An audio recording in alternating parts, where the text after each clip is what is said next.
오늘 주님께서 큰 은혜 주실 줄로 믿습니다. 아멘. 한 가지 이야기로 말씀을 시작하겠습니다. 오늘은 우리나라 지명 중에 재미있는 지명이 있어서 좀 소개를 드리겠는데요. 전라남도 함양군 구락일 구라마을 혹시 들어보셨나요? 네, 이런 마을이 있더라고요. 또 부산 기장에 가면 대변리 대변초등학교가 있습니다. 이 학교 아이들이 되게 불만이 많았대요.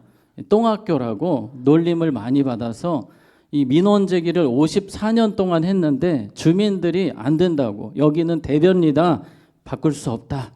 그래서 대변 초등학교 학부모 어린이들이 제발 우리 학교 이름 좀 바꿔주세요 하다가 이 초등학교 학생 한 명이 부회장 선거를 나와서 공약으로 제가 이름을 바꾸겠습니다 해서 바꿨대요. 54년 만에. 그래서 용암 초등학교로 지금은 이름이 바뀌었다고 합니다. 자, 그리고 또 한 가지 좀 두려운 이름이죠. 사탄마을이라고 무주군에 있습니다. 무섭죠. 여기는 마을회관 이름이 사탄마을회관, 경로당 이름이 사탄 경로당. 근데 그 성경의 사탄이 아니고 모래사 여울탄, 모래 여울이란 뜻인데 참 이름이 재미있죠. 우리나라에 보니까 참 많더라고요. 이런 재미있는 이름을 갖고 있는 마을들 참 많은데 오늘 성경에 나오는 이 성의 이름이 나인성입니다. 나인성. 이 나인성의 뜻이 뭐냐면 기쁨의 성이라는 뜻입니다. 기쁨의 성. 그래서 동으로 하면은 기쁨동, 웃음동 이런 동이라고 할 수 있겠습니다. 예수님께서 오늘 그 지역에 찾아가셨습니다. 이 갈릴리 호수로부터 약 10km 남쪽에 있는 도시였는데 조그만 마을이에요. 자, 이 마을에 예수님이 찾아가셨습니다. 기쁨성이라고 하니 당연히 기쁨이 넘칠 것 같지만 아니었어요. 지금 너무 슬퍼합니다. 장례식장이 지금 진행되고 있거든요. 장례가 진행되는데 참 이야기가 마음이 아픕니다. 우리 12절 같이 읽겠습니다. 시작. 성문에 가까이 이르실 때에 사람들이 한 죽은 자를 메고 나오니 이는 한 어머니의 독자요 그의 어머니는 과부라. 그의 성에 많은 사람도 그와 함께 나오거늘. 아멘. 참 가슴 아픈 이야기입니다. 장례식이 진행이 되고 있는데 어머니는 과부이고 또 아들 청년이 있었는데 어떤 이유인지는 모르겠지만 죽었습니다. 이 어머니는 아들만 보고 살았습니다. 아들이 소망이었습니다. 그런데 그 아들이 죽고 나니까 얼마나 고통스럽겠습니까? 장례식이 진행이 되는데 그 마을 사람들이 거의 다 나올 정도로 정말 그 지역에서 사랑받고 인정받는 가정이었어요.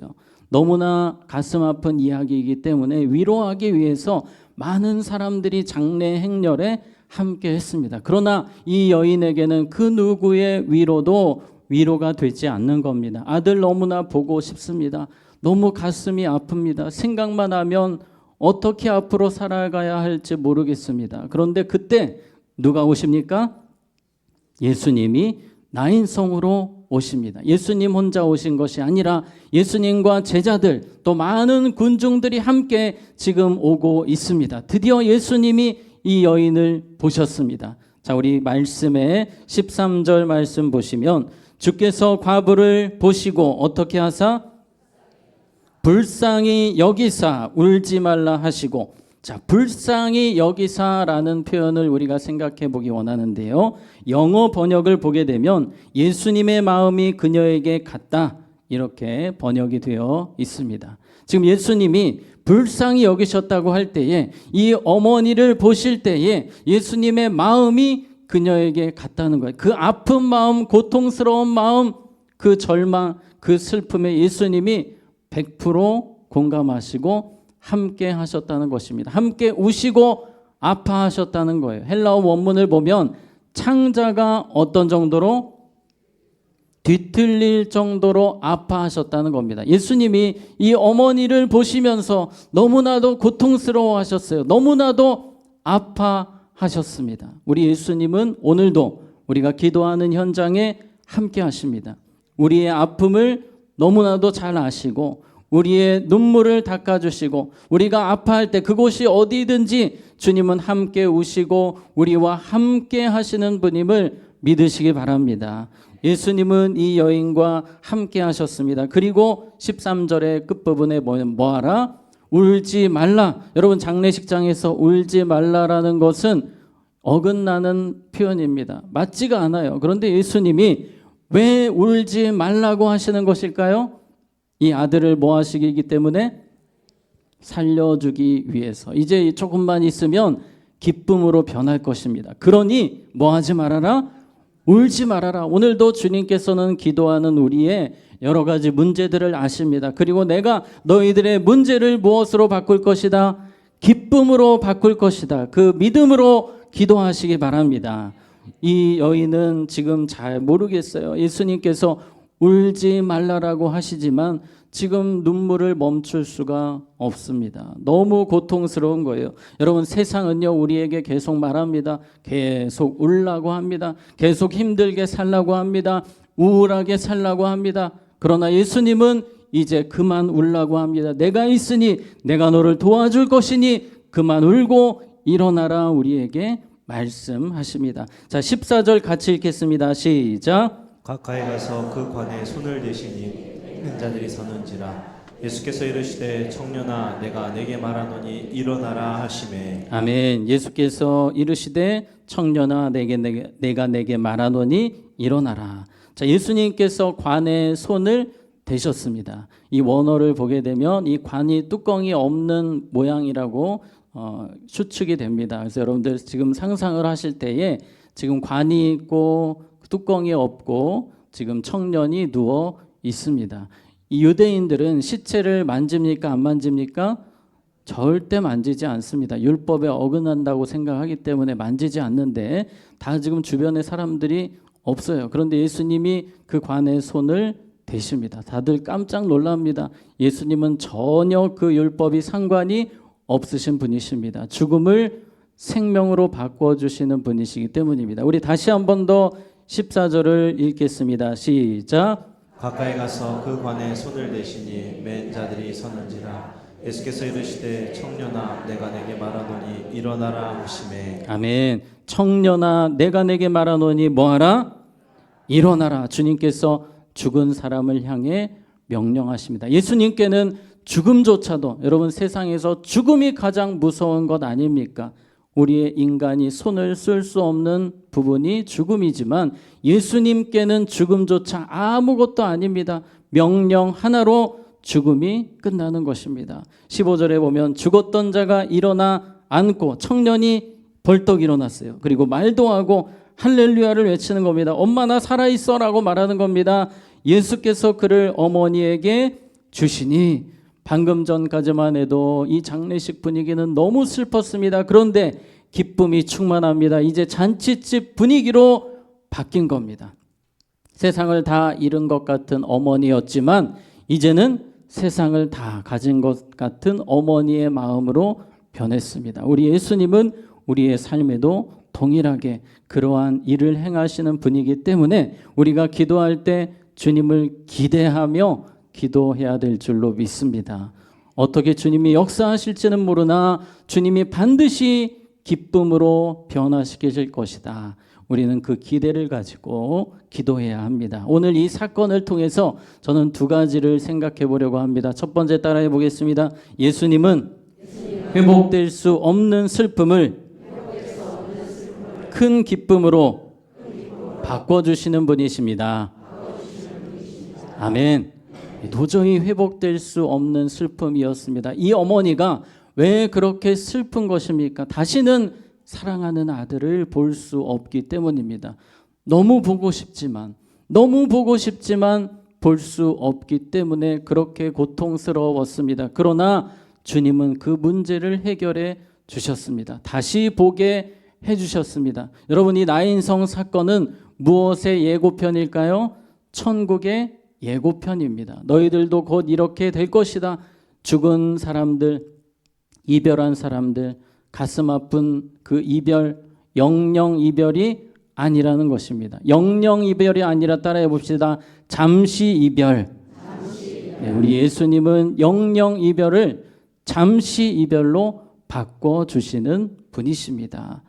여러분, 이 문제, 죽음의 문제를 해결하신 예수님이라면 우리의 삶의 그 어떤 문제도 주님은 완전하게 해결하실 수 있는 분임을 믿으시기 바랍니다. 제가 늘 이야기를 하지만 요즘 지금 우리나라 상황이 하루에 자살자가 40명입니다. 계속 많아지고 있어요. 하루에 한 시간이면 한두 명이 죽는다는 이야기입니다. 정말 우리가 기도해야 합니다. 그런데 그 슬픔의 우울함으로 살아가는 사람들에게 누가 필요합니까? 예수님이 필요합니다. 그들은 생명을 끊기 전에 답이 없다라고 생각합니다. 내 삶은 어쩔 수 없다라고 합니다. 그러나 예수님 만나면 해결되는 것입니다. 우리에게 그 확신이 필요합니다. 그래서 우리가 이번 티움 전도 집회를 하면서도 예수님 때문에 사람들이 살게 됨을, 기쁨이 회복됨을 우리는 믿음으로, 그것을 기대함으로 전도지를 계속해서 전달하고 또 전도해야 하는 것입니다. 기도해야 하는 것입니다. 예수님이 답이기 때문입니다. 시편 30편 11절 같이 읽습니다. 시작. 주께서 나의 슬픔이 변하여 내게 춤이 되게 하시며 나의 베옷을 벗기고 기쁨으로 띄우셨나이다. 아멘. 주님께서 나의 슬픔이 변하여 내게 무엇이 되게 하시며 춤이 되게 하시며 나의 베옷을 벗기고 기쁨으로, 슬픔의 옷을 벗기고 기쁨으로 띄우셨나이다. 이러한 은혜가 여러분과 가족들에게 임하시기를 축복합니다. 자, 두 번째 따라해 보겠습니다. 예수님은 나의 삶을 통해 영광받기 원하시는 분이십니다. 아멘. 우리 16절 같이 읽습니다. 시작. 모든 사람이 두려워하며 하나님께 영광을 돌려 이르되 큰 선지자가 우리 가운데 일어나셨다 하고 또 하나님께서 자기 백성을 돌보셨다 하더라. 아멘. 지금 아마도 수백 명의 사람들이 이 모습을 보고 있었을 겁니다. 그런데 그 많은 사람들의 마음이 처음에는 두려웠습니다. 왜냐하면 죽은 자가 살아났기 때문입니다. 그런데 그 뒤에는 뭐라고 합니까? 하나님께 무엇을 돌려? 영광을 돌려. 그곳에 모인 수백 명의 사람들이 이 광경을 보고 할렐루야를 외칩니다. 박수를 칩니다. 하나님께 모든 영광을 돌리는 것입니다. 여러분, 이 어머니가, 이 죽은 아들이 이러한 상황을 상상이나 했겠습니까? 이 어머니가 그 죽음 앞에서 하나님의 영광이라는 단어를 상상이나 했겠습니까? 그런데 예수님은 최악의 상황에서도 어떤 일을 이루셨습니까? 하나님의 영광이 드러나게 하셨습니다. 이 어머니는 몰랐어요. 그러나 주님은 어떤 상황에서도, 심지어 죽음까지도 영광으로 바꾸시는 분이십니다. 따라해 보겠습니다. 오직 주님의 영광을 드러내길 원합니다. 아멘. 여러분의 기도 제목 가운데 때로 우리가 어려움을 만나서 그 어려움을 해결해 달라고 기도할 때에 필요한 기도는 주여 이 일을 통해 주님의 영광이 드러나기를 원합니다. 우리 그 소원, 그 마음이 필요합니다. 요한계시록 16장 9절 같이 읽겠습니다. 시작. 사람들이 크게 태움에 태워진지라 이 재앙들을 행하는 권세를 가지신 하나님의 이름을 비방하며 또 회개하지 아니하고 주께 영광을 돌리지 아니하더라. 아멘. 여러분, 이 계시록 말씀은 말세에 어떤 일이 있게 되냐면 하나님의 심판이 임함에도 불구하고, 하나님의 불심판이 임함에도 불구하고 사람들의 마음이 얼마나 강팍한지 하나님께 회개하지 않습니다. 그리고 하나님께 영광을 돌리지 않는다라고 합니다. 세상은요, 하나님의 영광에 관심이 있습니까? 전혀 없습니다. 심지어 그들은 하나님을 직접 만나더라도 영광 돌리지 않으려고 할 것입니다. 여러분, 세상은 관심이 자신의 영광이에요. 나의 영광. 그러나 우리의 관심은 어디 있어야 됩니까? 하나님의 영광에 있어야 됩니다. 나의 기도의 첫 번째는 하나님의 영광에 있어야 합니다. 때로는 어려운 상황에서도 하나님의 영광을 먼저 떠올릴 수 있어야 합니다. 때로 우리 자녀들의 믿지 않는 그 연약한 모습을 보면서 또 어려움 당하는 모습을 보면서도 우리는 하나님 반드시 영광 받으실 것이다. 비록 우리 남편이 우리 자녀들이 지금 방황의 시간을 보내고 있지만 주님 반드시 이 자녀를 통해 영광 받으실 줄로 믿습니다. 우리 믿음으로 기도해야 할 것입니다. 저는 지금까지 목회를 하면서 너무나도 많이 보았습니다. 도저히 변화될 것 같지 않은 남편이 주님께 돌아옵니다. 아들이 딸이 주님께 돌아옵니다. 하나님을 부인하고 핍박하던 사람이 주님께 돌아오게 되는 것입니다. 우리의 생각을 뛰어넘어 일하시는 하나님이 계시기 때문에 우리는 주님의 영광을 기대하며 그 영광을 바라보며 기도해야 하는 것입니다. 한 분의 이야기로 말씀을 정리하려고 합니다. 이기풍 목사님이라는 분이 계십니다.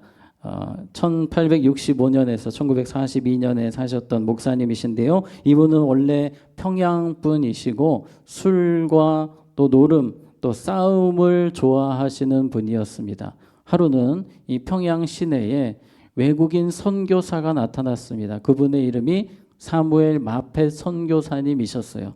이 선교사님이 어눌한 한국말로 전도를 합니다. 예수 믿으세요 하면서 전도지를 전달하십니다. 그런데 이기풍 씨가 이 모습을 보고 짜증이 나는 겁니다.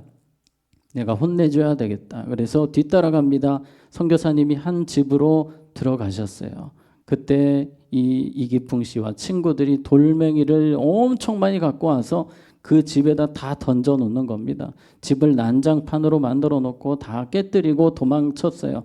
그리고 또 그 다음 날 보니까 선교사님이 또 평양 시내에서 복음을 전하고 계십니다. 너무 싫었어요. 그래서 또 돌멩이를 짚고 이번에는 선교사님에게 던졌어요. 선교사님이 이 턱을 맞으시고 턱이 찢어지셔서 피를 흘리시면서 쓰러지셨습니다. 그런데 이 선교사님이 다시 일어나셔서 무릎을 꿇고 기도를 하셨다고 합니다. 누구를 위해서 기도하셨을까요? 아마도 돌을 던졌던 이기풍 씨를 위해서 기도하셨던 것 같습니다. 그리고 나서 돌을 던지고 도망갔는데 자꾸 생각이 나는 거예요. 그 선교사님이 생각이 납니다. 이기풍 씨가 마음에 찔리는 거예요. 자꾸 양심의 가책을 느끼고 밤에 잠이 오질 않습니다. 잠이 들면 악몽을 꾸는 겁니다. 그러던 차에 전도를 받게 되었습니다. 어떤 분이 전도를 하셨는데 그때 마음이 열리는 거예요. 복음을 들었습니다. 처음에는 큰 변화는 없었어요. 그리고 집으로 돌아가셨는데 그날 밤에 주무시는데 환상 중에 주님께서 말씀하십니다. 기풍아 기풍아 왜 나를 핍박하느냐. 너는 나의 무엇이 증인이 될 사람이다.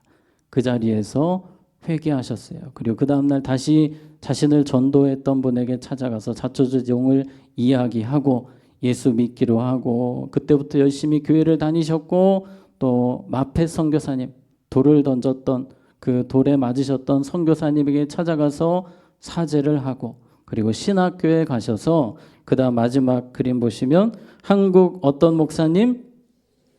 최초의 목사님이 되셨고 또 제주 선교의 아버지, 제주도의 많은 교회들을 이 목사님이 세우셨습니다. 10개의 교회를 개척하셨습니다. 하나님이 영광 받으시는 인생이 되었습니다. 그 처음에 이기풍 씨의 모습으로는 도저히 하나님의 영광 조금도 드러내지 못할 것 같은 하나님의 영광을 가리는 인생 같았지만 주님께서는 마침내 그 일을 이루셨습니다. 오늘도 우리가 기억해야 되는 것은 주님은 어떤 상황에서도 우리에게 큰 기쁨을, 가장 큰 아픔을 큰 기쁨으로 변화시키시고 도저히 하나님의 영광이란 단어를 떠올릴 수 없는 상황에서도 하나님의 영광을 드러내게 하시는 분임을 기억하시면서 그 하나님 바라보며 오늘 기도하시고 하나님의 은혜를, 기쁨을, 하나님의 영광을 보는 귀한 시간 되시기를 주님의 이름으로 축복합니다. 기도하겠습니다. 사랑의 예수님, 우리의 슬픔의 현장에 찾아오셔서 같이 아파해 주시고 눈물 닦아 주시고 기쁨을 회복시켜 주시니 감사합니다. 예수님 때문에 우리는 죽음으로 끝나는 것이 아니라 영원한 생명, 영원한 천국에서 또 이별했던 사람들 만나게 되는 줄로 믿습니다. 우리의 고통과 슬픔을 기쁨으로 바꾸시며 하나님의 영광으로 바꾸시는 주님을 바라보며 어떠한 상황에서도 예수님 바라보게 하시고 하나님의 영광을 먼저 생각할 수 있는, 하나님의 영광을 위해서 기도할 수 있는 우리 모두가 되게 하여 주시옵소서. 예수님 이름으로 기도하옵나이다. 아멘.